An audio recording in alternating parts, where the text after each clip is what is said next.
Omar Makram is one of hundreds of thousands of immigrants from the Muslim world who have come to Sweden in the past decade. In 2016, his asylum application was turned down. He wanted to make sure he would not be sent back to Egypt, but he'd run out of options, apart from one. What is the one thing that no Muslim would ever do? And that would be to desecrate the Koran. I had a copy of the Koran, tore it apart, spat on it, stomped on it, and set it on fire. Makram's actions, which he made public on YouTube, put him at risk. At the end of this video, I will be burning the Koran. In Egypt, he could be charged with blasphemy and defending Islam. He hoped the video would show Sweden's migration board that, as a former Muslim, his homeland would be unsafe. Makram's asylum application was finally granted in 2017. Fast forward to 2022, and the desecration of Islam's holy book by another man has sparked some of the worst rioting Sweden has ever seen, and begun a debate over freedom of expression, a pillar of Sweden's constitution, ahead of the general elections in September. Really, we can go down one of two paths right now. Either stand their ground and say, well, here we have a liberal democracy, here we have freedom of speech, and we are going to protect it, or decide to compromise and basically establish a place for religious fundamentalists.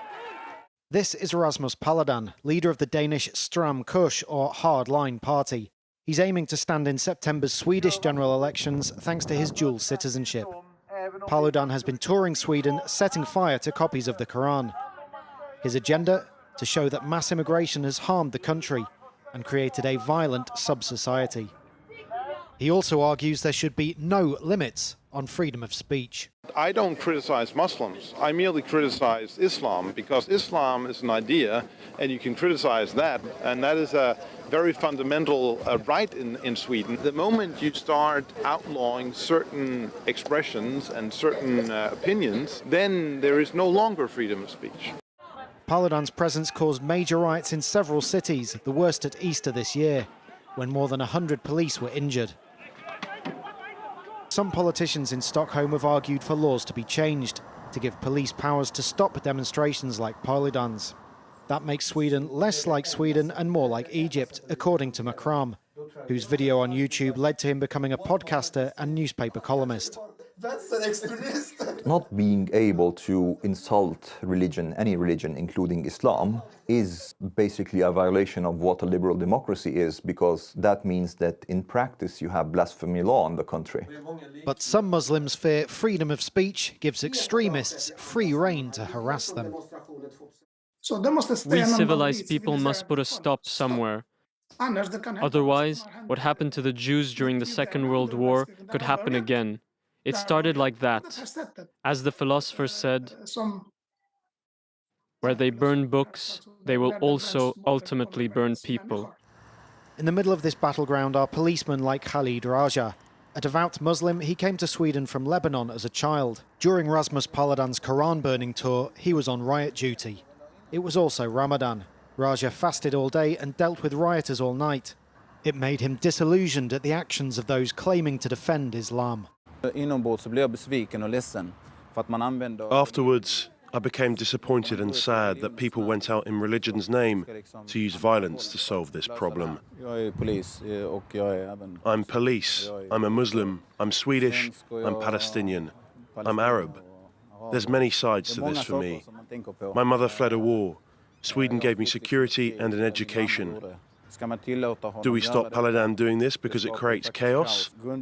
Maybe if it was up to me, I would put a stop to it. But it's the Constitution I'm protecting, it's not him.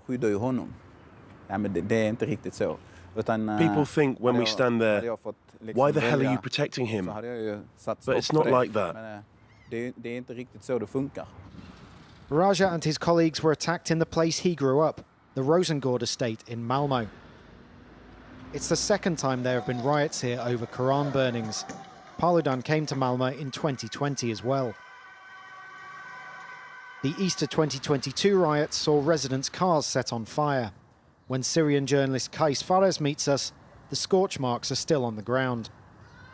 He believes the roots of the trouble go far beyond mere anger in the Muslim community. In 2016, you're talking about tens of thousands of people coming from war-torn countries such as Syria to Sweden just at once. It's not an easy thing. I suppose there is a problem with the cultural differences, but it worked before. I mean, Sweden has received Iraqis before. It received Lebanese, it received Palestinians.